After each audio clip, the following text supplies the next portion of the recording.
17. How an accountability partner can change everything. After serving as a pilot in World War II, Roger Fisher attended Harvard Law School and spent 34 years specializing in negotiation and conflict management. He founded the Harvard Negotiation Project and worked with numerous countries and world leaders on peace resolutions, hostage crises, and diplomatic compromises.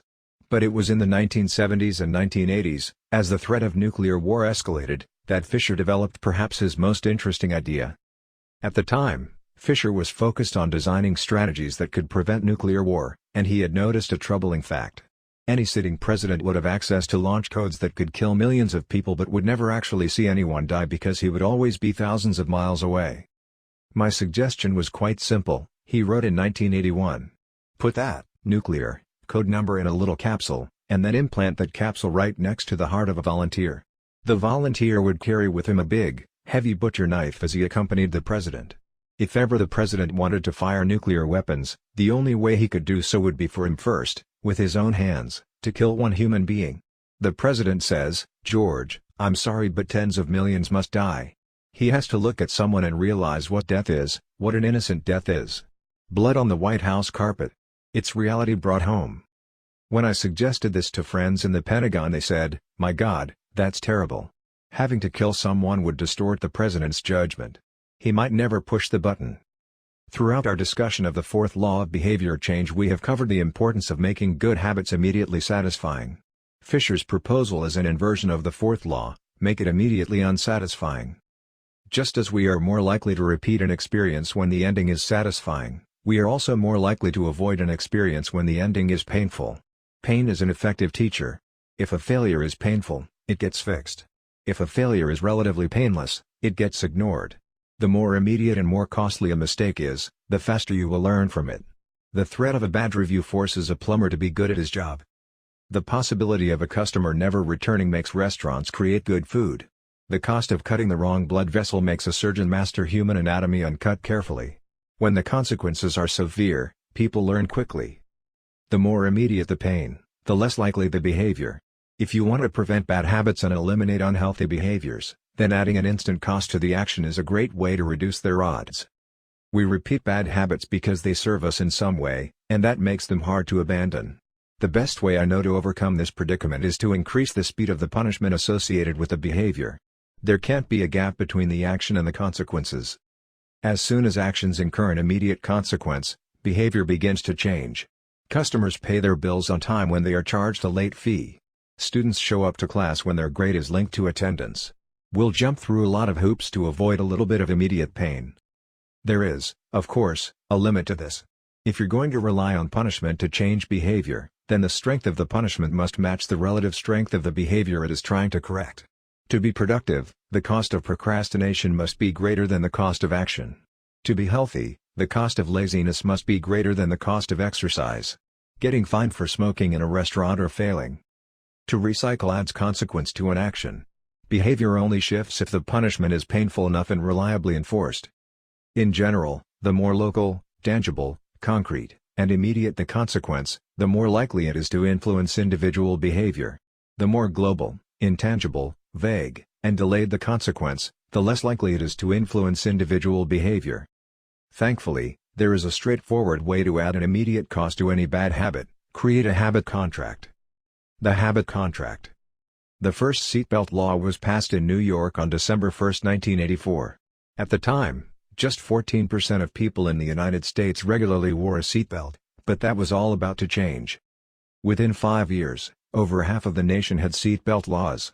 Today, wearing a seatbelt is enforceable by law in 49 of the 50 states. And it's not just the legislation, the number of people wearing seatbelts has changed dramatically as well. In 2016, over 88% of Americans buckled up each time they got in a car. In just over 30 years, there was a complete reversal in the habits of millions of people. Laws and regulations are an example of how government can change our habits by creating a social contract. As a society, we collectively agree to abide by certain rules and then enforce them as a group. Whenever a new piece of legislation impacts behavior, seatbelt laws, banning smoking inside restaurants, mandatory recycling, it is an example of a social contract shaping our habits. The group agrees to act in a certain way, and if you don't follow along, you'll be punished. Just as governments use laws to hold citizens accountable, you can create a habit contract to hold yourself accountable. A habit contract is a verbal or written agreement in which you state your commitment to a particular habit and the punishment that will occur if you don't follow through. Then you find one or two people to act as your accountability partners and sign off on the contract with you. Brian Harris, an entrepreneur from Nashville, Tennessee, was the first person I saw put this strategy into action. Shortly after the birth of his son, Harris realized he wanted to shed a few pounds. He wrote up a habit contract between himself, his wife, and his personal trainer. The first version read, Brian's #1 objective for Q1 of 2017 is to start eating correctly again so he feels better, looks better, and is able to hit his long-term goal of 200 pounds at 10% body fat. Below that statement, Harris laid out a roadmap for achieving his ideal outcome. Phase #1, get back to a strict slow-carb diet in Q1. Phase #2, start a strict macronutrient tracking program in Q2. Phase #3, refine and maintain the details of his diet and workout program in Q3. Finally, he wrote out each of the daily habits that would get him to his goal. For example, write down all food that he consumes each day and weigh himself each day. And then he listed the punishment if he failed. If Brian doesn't do these 2 items, then the following consequence will be enforced. He will have to dress up each workday and each Sunday morning for the rest of the quarter. Dress up is defined as not wearing jeans, t-shirts, hoodies, or shorts. He will also give Joey, his trainer, $200 to use as he sees fit if he misses one day of logging food. At the bottom of the page, Harris, his wife, and his trainer all signed the contract. My initial reaction was that a contract like this seemed overly formal and unnecessary, especially the signatures. But Harris convinced me that signing the contract was an indication of seriousness. Anytime I skip this part, he said, I start slacking almost immediately. 3 months later, after hitting his targets for Q1, Harris upgraded his goals. The consequences escalated, too. If he missed his carbohydrate and protein targets, he had to pay his trainer $100. And if he failed to weigh himself, he had to give his wife $500 to use as she saw fit. Perhaps most painfully, if he forgot to run sprints, he had to dress up for work every day and wear an Alabama hat the rest of the quarter, the bitter rival of his beloved Auburn team. The strategy worked. With his wife and trainer acting as accountability partners and with the habit contract clarifying exactly what to do each day, Harris lost the weight. To make bad habits unsatisfying, your best option is to make them painful in the moment. Creating a habit contract is a straightforward way to do exactly that. Even if you don't want to create a full-blown habit contract, simply having an accountability partner is useful.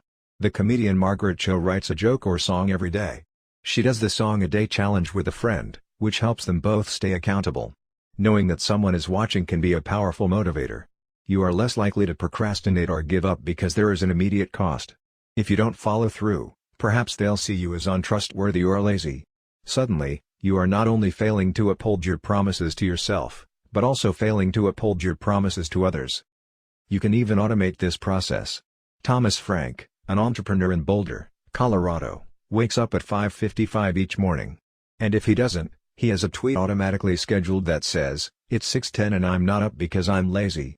Reply to this for $5 via PayPal, limit 5, assuming my alarm didn't malfunction." We are always trying to present our best selves to the world. We comb our hair and brush our teeth and dress ourselves carefully because we know these habits are likely to get a positive reaction. We want to get good grades and graduate from top schools to impress potential employers and mates and our friends and family. We care about the opinions of those around us because it helps if others like us. This is precisely why getting an accountability partner or signing a habit contract can work so well. Chapter Summary. The inversion of the fourth law of behavior changes make it unsatisfying. We are less likely to repeat a bad habit if it is painful or unsatisfying. An accountability partner can create an immediate cost to inaction. We care deeply about what others think of us, and we do not want others to have a lesser opinion of us. A habit contract can be used to add a social cost to any behavior. It makes the costs of violating your promises public and painful. Knowing that someone else is watching you can be a powerful motivator.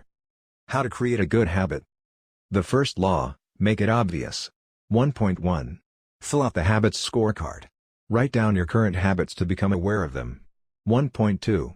Use implementation intentions, I will, behavior, at, time, in, location. 1.3.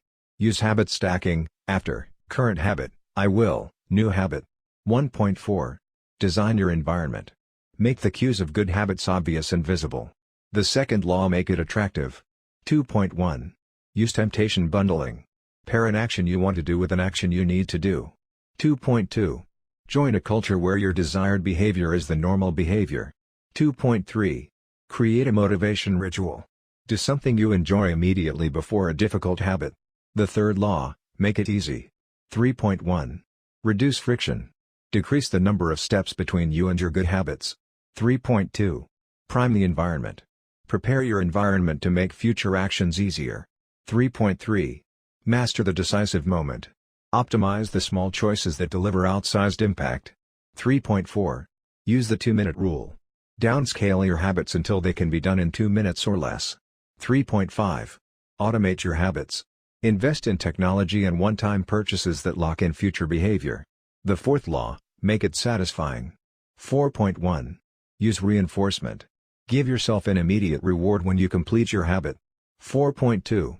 Make doing nothing enjoyable. When avoiding a bad habit, design a way to see the benefits. 4.3. Use a habit tracker. Keep track of your habit streak and don't break the chain. 4.4. Never miss twice. When you forget to do a habit, make sure you get back on track immediately. How to break a bad habit. Inversion of the first law, make it invisible. 1.5. Reduce exposure.